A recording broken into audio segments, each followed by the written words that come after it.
Hey everyone, today we're building a DIY squat rack from 11 gauge steel, the same material used by top brands. Follow along as we cut, drill, weld, and assemble the rack. Let's get started. First up, let's gather all the materials.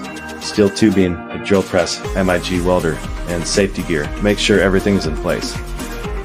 We start by cutting a jig to ensure all the metal pieces are perfectly aligned every time. This jig will save us tons of time during the cutting process. Next, we mark and drill holes into the steel. This part is a bit tedious, but it's essential for getting everything aligned for the J-hooks. We also need to drill holes for the support beams.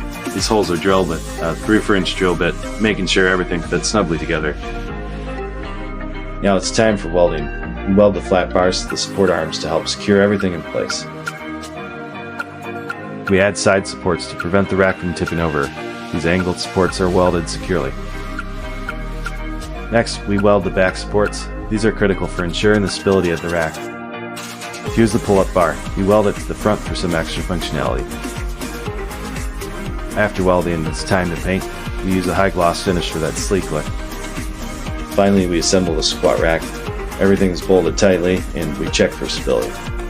And there we have it, a sturdy, reliable squat rack built from scratch. Check out the finish and welds. Thanks for watching. I hope this DIY squat rack inspired you to try your own project. Don't forget to like, subscribe, and stay tuned for more gym builds. See you in the next video.